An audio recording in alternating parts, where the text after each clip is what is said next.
Hello प्यारे बच्चों, सबसे पहले तो आप सभी लोगों को गुड मॉर्निंग और सभी को जय महासरस्वती। प्यारे भाई, आज हम फिर से आप सभी लोगों के लिए महत्वपूर्ण प्रश्नों की यह कैप्सूल क्लास लेकर आ चुके हैं। और आज के इस कैप्सूल क्लास में हम लोग चैप्टर 2 की शुरुआत करने जा रहे हैं। चैप्टर 1 का थोड़ा थोड़ा करके इस सुबह की 5:30 बजे वाली कैप्सूल क्लास में पूरे इंपॉर्टेंट क्वेश्चन आपको याद करा चुका हूँ। अब चैप्टर 2 की शुरुआत हो चुकी है, लेकिन एक चीज से की माफी चाहता हूँ आप सभी लोगों से कि पिछले 2-3 दिनों से सारे बच्चे आपकी कैप्सूल क्लास हम नहीं दे पा रहे थे।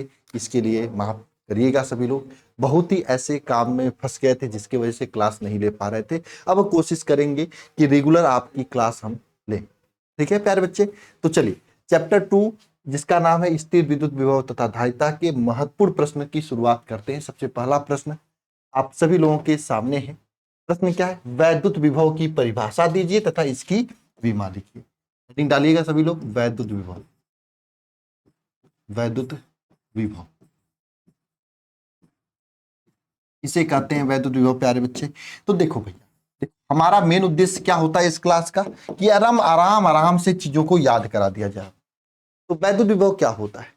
देखो, किसी भी आवेश को अनंत से, जैसे ये आवेश क्यू है, इसको कहां से? अनंत से वैद्युत क्षेत्र में स्थित किसी बिंदु तक लेकर आने में, मान लो वैद्युत क्षेत्र में स्थित कोई बिंदु यहां पर ए है, यहां तक लेकर आने में जो किया गया कार्य है W और आवेश Q, इसके अनुपात को क्या कहते हैं? वैद्युत विभव कहते हैं। ये परिभाषा आपकी होती है ना। क्या लिखोगे परिभाषा बताओ? किसी आवेश को अनंत अनंत से वैद्युत क्षेत्र में स्थित, ये मेरे साथ साथ सभी लोग इस परिभाषा को अपनी कॉपी पर लिखने की कोशिश करिएगा या कमेंट बॉक्स में कमेंट करने की कोशिश करिएगा। किसी आवेश को अनंत से वैद्युत क्षेत्र में स्थित किसी बिंदु तक लेकर आने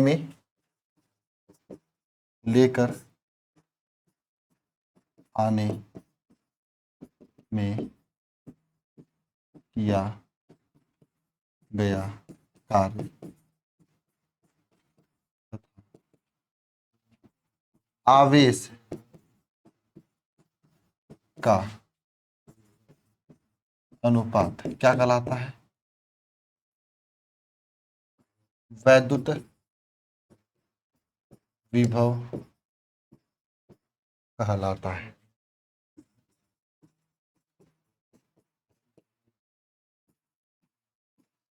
वैद्युत विभव कहलाता है ना। अच्छा, वैद्युत विभव को किससे प्रदर्शित करते हैं भैया? इसे V से क्या करते हैं? प्रदर्शित करते हैं।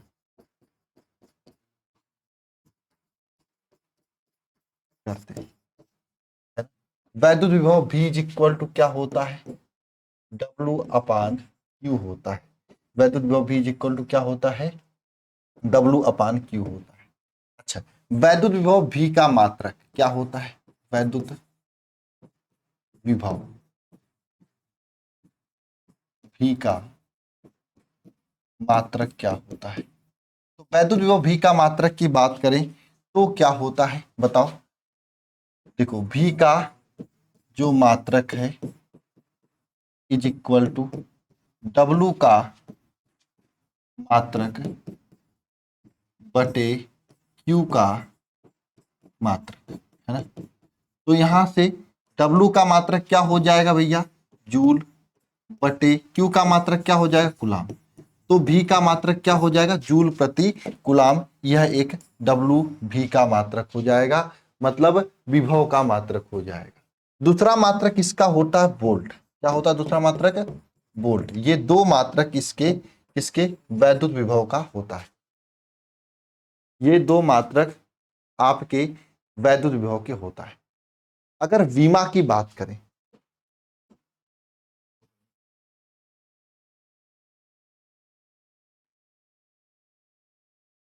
अगर बीमा की बात करें, विभव का बीमा, विभव का बीमा, बीमा की बात करें तो क्या होगा? भी का बीमा, भी इज इक्वल टू क्या होता है? डब्लू अपान क्यू होता है। तो भी का बीमा इज इक्वल टू क्या हो जाएगा? डब्लू का बीमा अपान क्यू का बीमा, ये हो जाएगा, है ना। अच्छा, डब्लू का बीमा क्या होता है भैया बताओ? डब्लू का बीमा होता है M L square T minus two, ये डब्लू का बीमा। क्यू का बीमा क्या होता है? ए टी होता है, ये लिख दोगे एक साथ, है ना। तो भैया यहां से अगर दिखोगे तो M L square T minus three A minus one, ये इसका बीमा आ जाएगा। किसका? भी का बीमा आ जाएगा, विभव का बीमा हो जाएगा, है ना। तो यही सब पूछा था आपके इस प्रश्न में। हमने तो एक्स्ट्रा भी बता दिया आपका। ये प्रश्न तैयार हो गया होगा कि वैद्युत विभव किसे कहते हैं, इसका बीमा। अच्छे तरीके से इस कैप्सूल क्लास के जरिए यह प्रश्न आपके दिमाग में सेट हो गया होगा, है ना। दोबारा से यह प्रश्न बोर्ड परीक्षा या कहीं पे भी पूछेगा तो मुझे उम्मीद है आप एक बार में इसे पक्का कर लोगे। दोबारा से देखने उखने ताकने उखने की जरूरत नहीं पड़ेगी, है ना सरकार। चलें अगले क्वेश्चन पे। अगला क्वेश्चन क्या है कि विभव प्रवणता की परिभाषा दीजिए। ये भी प्रश्न बहुत ज्यादा पूछा जाता है कि भैया विभव प्रवणता किसे कहते हैं? विभव प्रवणता, विभव परिवर्तन की दर को, है ना, विभव परिवर्तन के दर को क्या कहते हैं? विभव प्रवणता कहते हैं। विभव परिवर्तन की दर को विभव प्रवणता कहते हैं, है ना। अच्छा, विभव प्रवणता इज इक्वल टू क्या लिख सकते हैं? विभव प्रवणता इज इक्वल टू होता है आपका विभव में परिवर्तन, विभव में परिवर्तन बटे दूरी में परिवर्तन, दूरी में परिवर्तन। विभव में परिवर्तन मतलब डेल्टा भी, दूरी में परिवर्तन क्या? विभव परिवर्तन मतलब माइनस डेल्टा भी बटे डेल्टा एक्स, ये हो जाता है विभव प्रवणता का सूत्र। ये आपका विभव प्रवणता का सूत्र हो जाता है। अच्छा, विभव प्रवणता जो होता है ये एक सदिश राशि होती है। यह एक सदिश राशि होती है। यह कैसी राशि होती है? विभव प्रवणता एक सदिश राशि होती है प्यारे बच्चे। मात्रक देखोगे तो वोल्ट प्रति मीटर इसका मात्रक होता है। चलो जी सरकार, अगले क्वेश्चन पे चलते हैं। ये सब प्रश्न इंपॉर्टेंट है, इतना समझ लेना, ठीक है। चलो आगे प्रश्न जानने से पहले यहाँ पर आप सभी लोगों के लिए एक आवश्यक सूचना। वे बच्चे जो 2026 में बोर्ड परीक्षा देने जा रहे हैं, टॉपर बनना चाहते हैं, तो आप हमारे इस शिखर बैच के साथ जा सकते हैं, जिसका फीस मात्र 1299 है। और इसमें 4 बैच आपको मिलता है, शिखर बैच, शिखर 2.0 बैच, वरदान बैच जो कि क्रैश कोर्स है, और अंतिम प्रयास बैच। इसमें कैसे पढ़ाया जाता है? तो डेली लाइव क्लास के जरिए आपको चैप्टर को पढ़ाया जाता है। 5 किताबें आपके घर फ्री में पहुंचाया जाएगा इस बैच में ज्वाइन होने वाले सभी बच्चों की, ठीक है। Live doubt class, study material में बुकलेट्स दिए जाएंगे, क्लास नोट्स का पीडीएफ, 1 शॉट रिवीजन क्लास, सभी महत्वपूर्ण प्रश्न, मॉडल पेपर, गेस्ट पेपर, पिछले 5 साल क्वेश्चन पेपर और साइंस साइड के सभी विषय आपको इसमें पढ़ाए जाएंगे। आप इस बैच को ज्वाइन कर सकते हो कैसे? 930 577 1375 पे कॉल करके, या फिर यह अल्फा इंस्टीट्यूट प्रो ऐप को डाउनलोड करके, या फिर आप इस नंबर पे कॉल कर लीजिए, पूरी जानकारी दे दी जाएगी, ठीक है। 1375, ठीक है। बुक कैसी होंगी? तो बुक इस तरीके की आपकी वरदान बुक आपके घर जाएंगी जबरदस्त तैयारी के लिए। जिस बुक में आपको पूरे इंपॉर्टेंट क्वेश्चंस होंगे, चैप्टर के नोट्स होंगे अच्छे से आसान भाषा में, ताकि रिवीजन आप आसानी से कम समय में कर सको। ठीक है, चलो जी सरकार, समविभव पृष्ठ किसे कहते हैं, अगला प्रश्न है। देखो हेडिंग डालो सभी लोग, समविभव पृष्ठ, सम विभव पृष्ठ है ना, क्या होता है। देखो यहाँ पे 3 शब्द है, कौन कौन शब्द है, पहला शब्द है सम, दूसरा विभव, तीसरा पृष्ठ। यानी सम विभव पृष्ठ क्या होता है, ऐसा पृष्ठ, ऐसा पृष्ठ जिस पर स्थित सभी बिंदुओं का, क्या हो, सभी बिंदुओं का विभव समान हो, सम विभव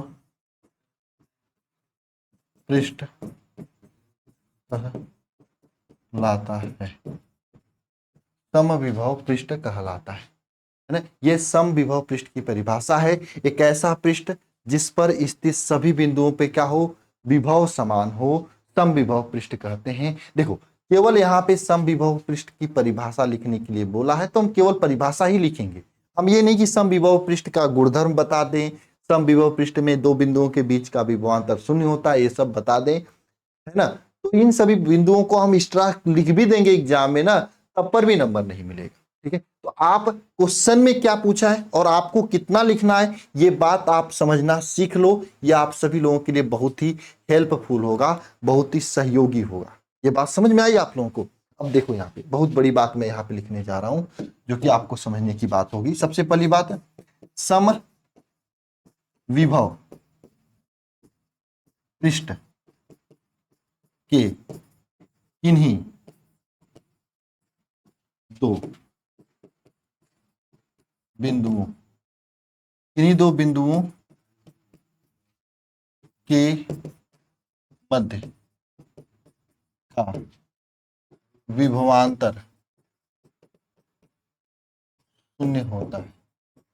शून्य होता है, पहली बात। दूसरी बात है, समविभव पृष्ठ के किन्हीं दो बिंदुओं के बीच का मध्य का विभवांतर शून्य होता है, पहली बात हो गई। दूसरी बात आपको समझनी होगी, जो समविभव पृष्ठ होता है, समविभव पृष्ठ के किन्हीं दो बिंदुओं के मध्य किया गया कार्य क्या होता है, शून्य होता है, शून्य होता है। किन्हीं दो बिंदुओं के मध्य किया गया कार्य क्या होता है, शून्य होता है। बात समझ में आई, बताओ। चलो अब हम क्या करेंगे, 3 क्वेश्चन ही डिस्कस करेंगे, ज्यादा लंबा वीडियो करने पे मजा नहीं आता है चैप्टर से, है ना। ठीक है, थोड़ा थोड़ा करके याद करते रहोगे तो याद रहेगा लंबे समय तक, एक साथ याद करने के चक्कर में पड़ोगे तो भूल जाएगा, और लंबा समय है ना, आप थोड़ा थोड़ा करके याद करोगे तब पर भी याद हो जाएगा। ये एक क्वेश्चन आपके लिए मैं गृह कार्य देता हूं, इस क्वेश्चन का आंसर कमेंट बॉक्स में कमेंट कर दीजिएगा, साथ में अपना नाम भी बता दीजिएगा, नेम भी जरूरी है। ठीक है भैया, चलो आज के इस कैप्सूल क्लास में बस इतना ही, मिलते हैं नेक्स्ट क्लास में, तब तक के लिए सभी को जय मां सरस्वती।